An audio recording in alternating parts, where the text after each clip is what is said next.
The sea is calm until it isn't. One heartbeat, it mirrors the sky. The next, it turns to iron and glass, shattering itself against the rocks. Waves claw upward like hands desperate to drag the land into their depths. Ships vanish without a scream. The ground itself trembles, and far below, in halls of coral and shadow, a trident stirs. This is no storm of wind alone. This is the will of the Earthshaker, a god who bends oceans, splits continents, and decides the fate of kings with a flick of his wrist. A god feared and adored, cursed and worshipped. His name was, and is, Poseidon, birth of a storm. Before the seas carried his name, Poseidon was nothing more than a heartbeat in darkness. He was born to Cronus and Rhea, a child of the Titans, at a time when the sky, the earth, and the sea were ruled by fear. Cronus, king of the Titans, had learned of a prophecy that one of his own children would one day overthrow him. And so, when each child was born, he swallowed them whole, sealing them away in a living tomb inside his belly. Hestia, Demeter, Hera, Hades, each vanished before they could cry out. And when Poseidon came into the world, the fate was the same. No ocean, no light, no air, only the wet, muffled darkness of their father's prison.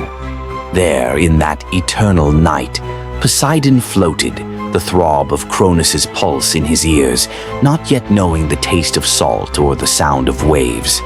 But you know this history. Zeus survived years past, and the boy became a god in secret.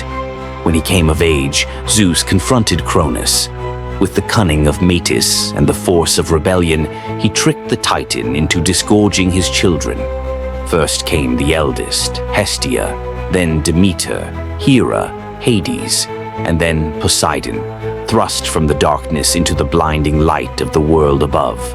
It was his second birth, and it came with a fury. In that moment, the three brothers, Zeus, Hades, and Poseidon, stood side by side for the first time. They were no longer children. They were the storm that would break the age of the Titans. The War of the Gods.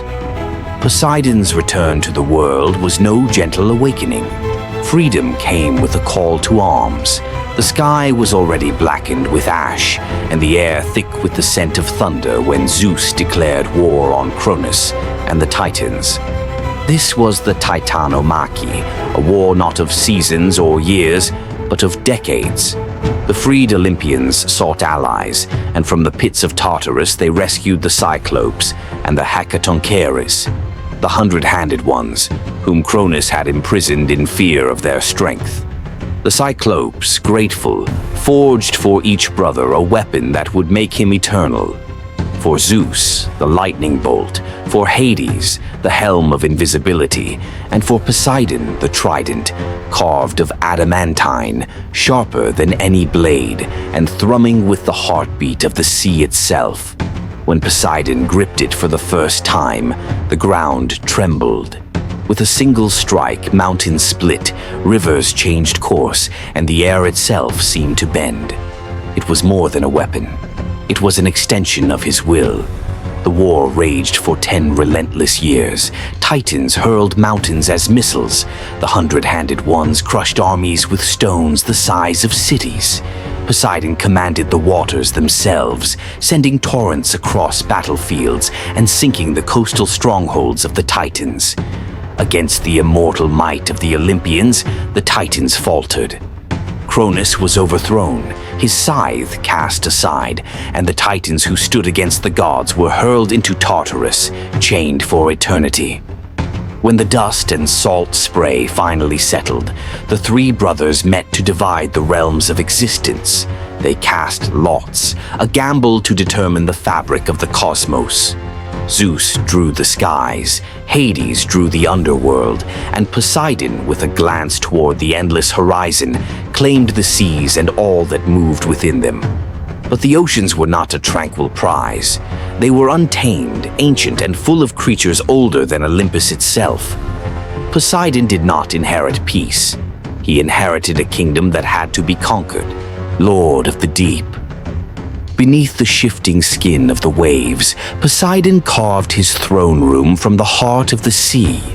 His palace lay beyond mortal reach, a shimmering fortress of marble and coral, its pillars entwined with seaweed and glowing with the light of captured pearls.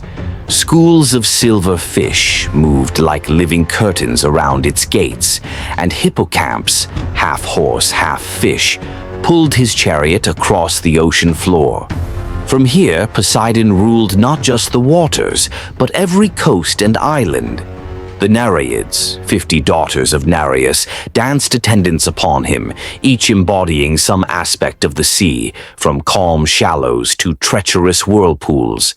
Triton, his herald and son, sounded his great conch shell to announce the god's arrival, a blast that could calm the wildest storm or summon a 1,000-foot wave. To mortals, Poseidon was a god of contradictions. Sailors prayed to him before setting out, pouring wine into the foam and casting black bulls into the surf as sacrifices. But the same god who could grant them fair winds could also dash their ships against unseen reefs.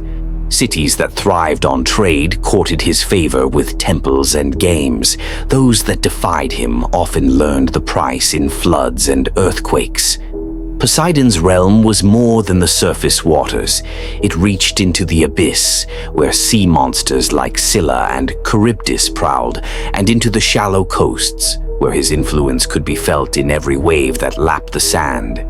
His was a kingdom without borders, constantly shifting, its boundaries redrawn with every tide.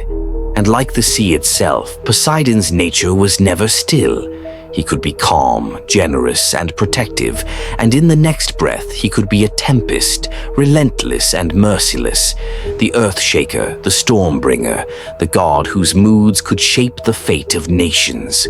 Wrath and rivalries. Poseidon's temper was not a passing breeze.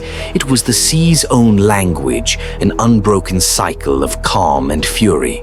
One moment his waters lay still as glass, the next they rose in a wall of black water, smashing ships and swallowing harbors whole. When Poseidon raised his trident, the land itself seemed to recoil. Mountains groaned, valleys split, and harbors boiled. But even among the gods, Poseidon's presence was not to be ignored. His ambitions drew him into contests with other Olympians, especially Athena, goddess of wisdom, war, and strategy. Their most famous rivalry began over a stretch of land that would become one of the most renowned cities of the ancient world. The land was Attica, a fertile and strategically vital territory, surrounded by hills and bordered by the sea. Both Poseidon and Athena claimed it as their own and offered gifts to prove their worth as its patron. Poseidon strode to the rocky hill that would one day be crowned with the Parthenon. There, before the gathered people, he drove his trident into the ground. The rock split open, and from it surged a saltwater spring. Some say it was a tidal pool that ebbed and flowed, as if in rhythm with the distant sea. In other tellings, a magnificent warhorse leapt forth instead, its mane whipped by winds no mortal could tame. To Poseidon it was a promise, mastery of the seas, strength in battle, and wealth through trade. Then Athena stepped forward. She knelt and pressed her spear into the earth. From that spot grew a slender tree with silver-green leaves, the olive tree. It offered food, oil, wood, and the quiet strength of rooted peace. The people, guided by their king Cecrops, chose Athena's gift. It was practical, enduring, and a sign of prosperity. Poseidon's pride bucked like a storm tide. His fury rose, and in his anger he flooded parts of Attica, making its rivers brackish and its lowlands uninhabitable for a time. Yet even in defeat, the god of the sea left his mark. For Athens, though loyal to Athena, would never turn its back on the ocean. Its harbors would one day be the envy of the Greek world, and its navy would rule the waves in a manner that echoed Poseidon's own dominion. But Athena was not his only rival. Poseidon's temper lashed out against mortals who denied him due honor. The city of Trozen tells of a contest between Poseidon and Hera over its patronage, ending with a compromise. Both would be worshipped there. In other cities, defiance brought no such peace. Coastal towns that failed to sacrifice or honor his festivals found themselves battered by storms or swallowed by quakes. To those who loved him, Poseidon was the lifeblood of commerce, the guarantor of safe passage. To those who spurned him, he was a shadow on the horizon, a reminder that the sea cannot be ignored without cost. His rivalries, whether with gods or mortals, were never forgotten, because like the tides, they could always return. The horse creator. Of all his creations, perhaps none bridged the gap between sea and land as elegantly as the horse. Some say it began with a rivalry, not with a god this time, but with Demeter, the goddess of grain and harvest. In one account, Demeter, seeking to distract Poseidon's advances, asked him to create the most beautiful creature the world had ever seen. If he could do that, she promised, she would consider his suit. Poseidon took the challenge. He shaped the horse from the memory of waves, giving it a mane like sea foam, muscles that rippled like currents, and the power to gallop with the unstoppable momentum of the tide. When Demeter saw it, she was moved, but the challenge had been a ruse. By then, her heart was elsewhere. Still, the horse remained, a living emblem of the sea god's creativity and restless energy. In other tellings, the origin is darker. Demeter, grieving and seeking solitude after the abduction of her daughter Persephone, took the form of a mare to escape Poseidon's attention. But Poseidon transformed into a stallion and pursued her, and from their union came Arion, a magnificent and immortal horse that could run faster than the wind. In this form of the story, the horse becomes a reminder of Poseidon's relentless nature, capable of beauty, yet born from the pursuit of his own desires. In the centuries that followed, the horse became one of Poseidon's sacred symbols. Charioteers, cavalrymen, and even entire cities such as Corinth and Thessaly offered him horses in sacrifice, sometimes drowning them in the sea to return them to their creator. In the minds of the Greeks, the thunder of hooves on the plain echoed the roar of waves against the shore, and both sounds belonged to Poseidon, the tale of Medusa. Not all of Poseidon's unions were celebrated in marble and song. Among his most infamous encounters was that with Medusa. Once, Medusa had been a mortal woman, her beauty so striking that even the gods took notice. She served as a priestess in the temple of Athena, bound by vows of chastity. Poseidon and Medusa came together within that sacred temple. Whether by force or desire, the act shattered the sanctity of Athena's domain. The goddess's wrath was swift, but it did not fall on Poseidon.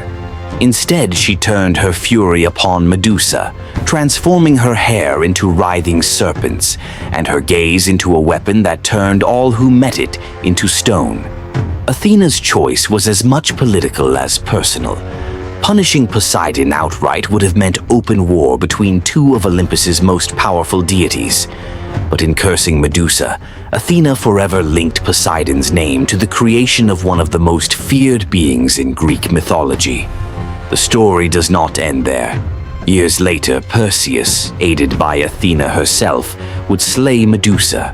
When her head was severed, her blood spilled onto the earth, and from it sprang two children of Poseidon, Pegasus, the winged horse, and Chrysaor, a warrior with a golden blade.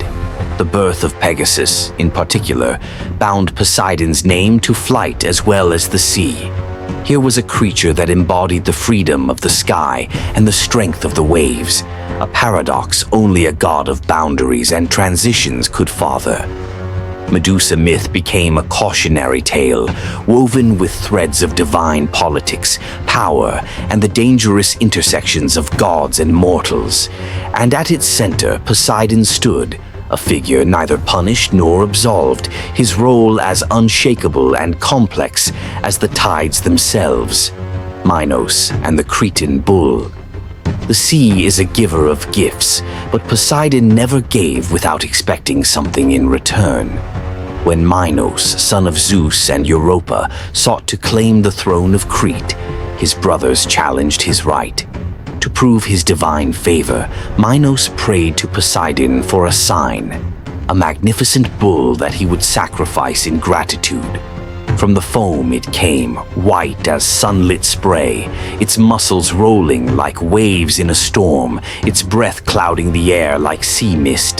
The crowd gasped, for it was unlike any animal they had seen before, a creature that bore the majesty of the ocean itself. But Minos, overcome by greed and pride, could not bring himself to kill it. He hid the bull among his herds and sacrificed a lesser beast, thinking the god of the sea would not notice. Poseidon noticed. He always noticed. The god's vengeance was subtle, but devastating. He stirred the heart of Pasiphae, Minos' queen, with a maddening desire for the bull.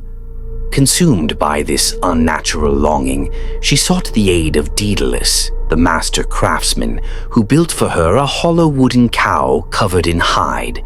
From this union came the Minotaur, a monster with the body of a man and the head of a bull, a living symbol of Minos' betrayal. To hide his shame, Minos ordered Daedalus to build the labyrinth, a prison of twisting corridors from which none could escape. Yet the curse could not be contained. It would reach out across the Aegean, drawing in heroes and sealing Minos' fate in the tangled threads of Poseidon's justice. Theseus, son of two fathers. Theseus's life was a tapestry woven from mortal and divine threads.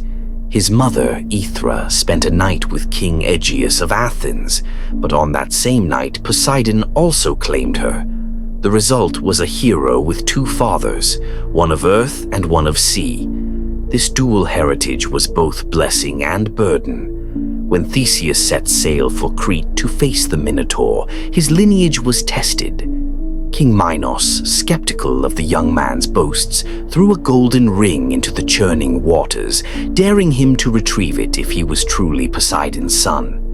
Without hesitation, Theseus dove into the depths. The water closed over his head, the sunlight vanishing in an instant, replaced by the dim, shifting glow of the undersea world.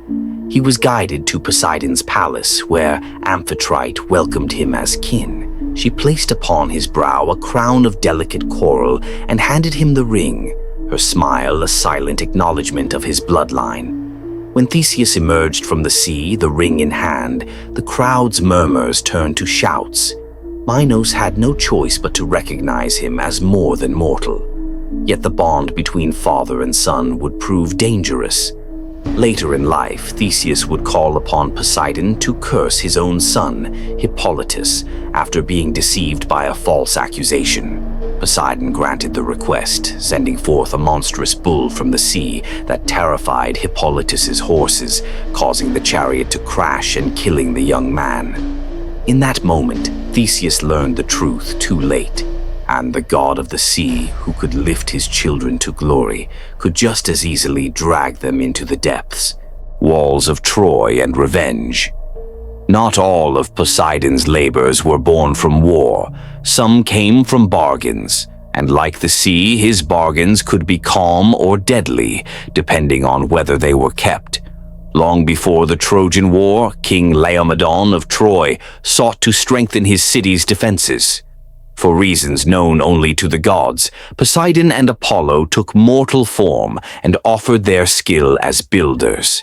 The two labored side by side, erecting walls so high and strong that even the winds seemed to bow before them. When the work was done, the gods stood before Laomedon, expecting the agreed reward. But the king, swollen with pride and greed, refused payment, mocking them as if their divine strength had been nothing more than mortal toil. Poseidon did not storm away in fury. He waited as the ocean waits before it swallows a coastline. Then he sent a monster from the depths to ravage the Trojan shores, its scaled body larger than ships, its eyes like lanterns in the deep. To save his people, Laomedon was told he must sacrifice his daughter, Hesione.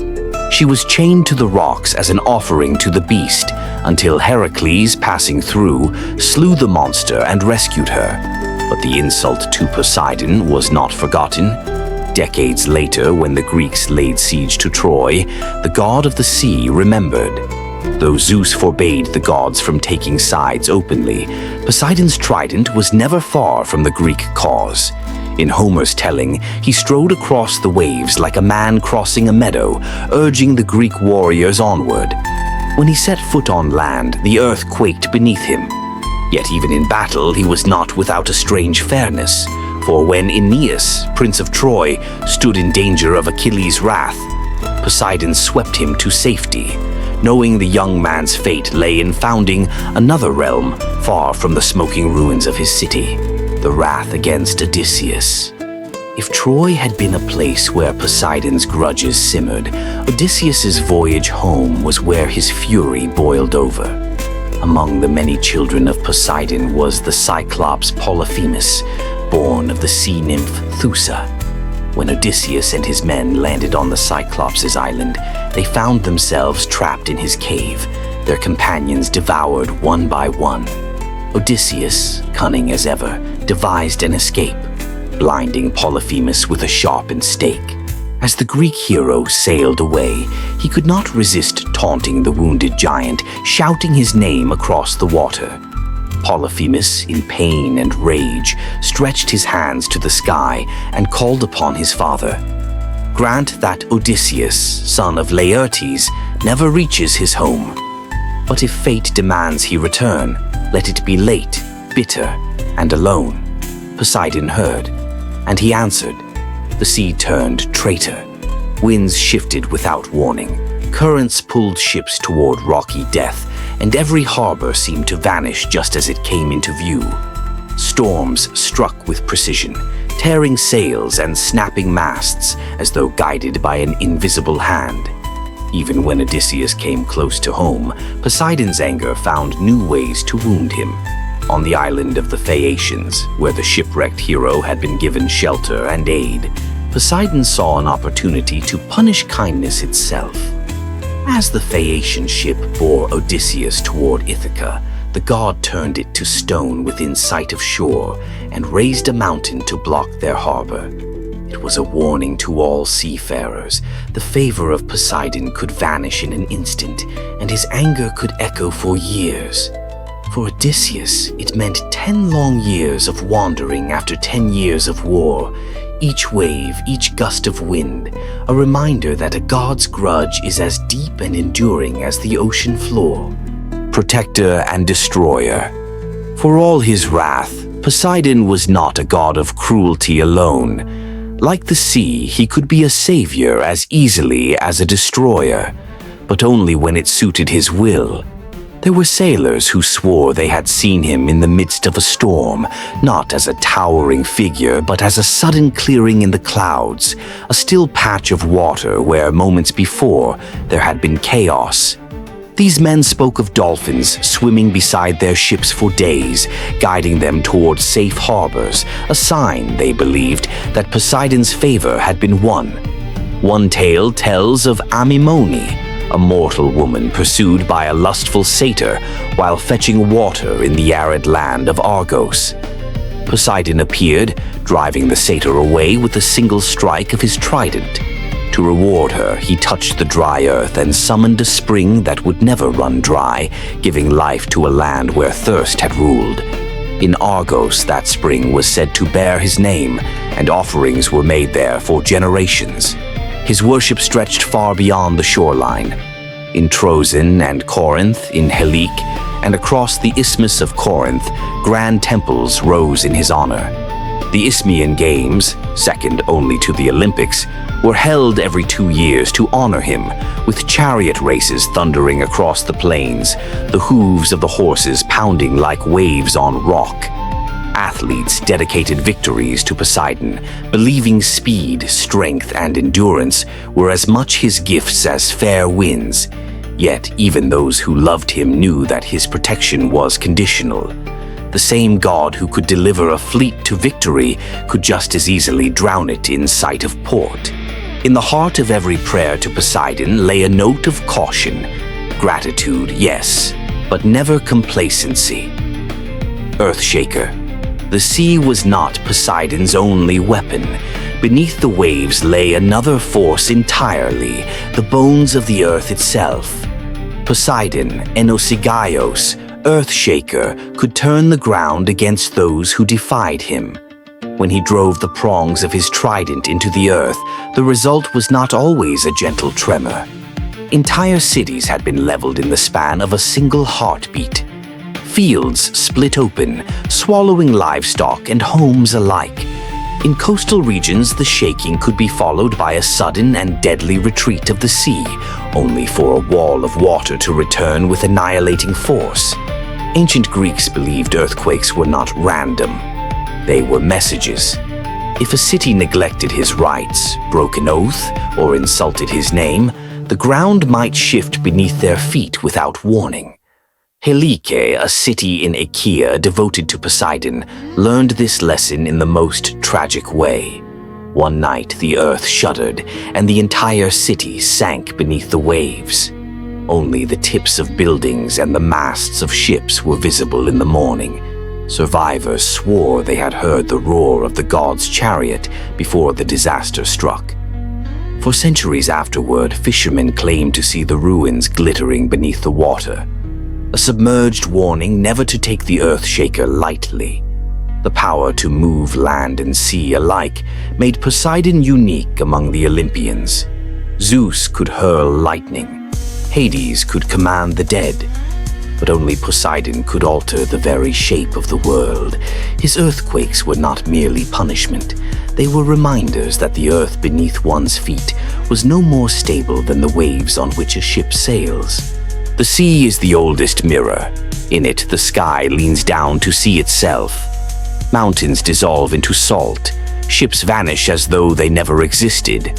And somewhere in that reflection, Poseidon still moves, not a story told in the past tense, but a living presence in the world's pulse. Every earthquake's rumble is his whisper under the crust of the earth.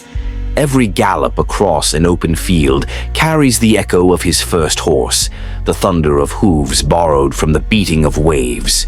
Every tide is his hand, reaching forward, then drawing back, taking with it secrets, oaths, and sometimes lives. He is not merely the god of the sea, he is the god of boundaries, the shifting lines between land and water, safety and danger, promise and betrayal. To call his name is to admit that you are small before a force that will decide your fate without asking your permission. In every harbor there is a statue or shrine, weather-worn and salt-crusted, where fishermen leave the first catch and sailors pour out the first wine.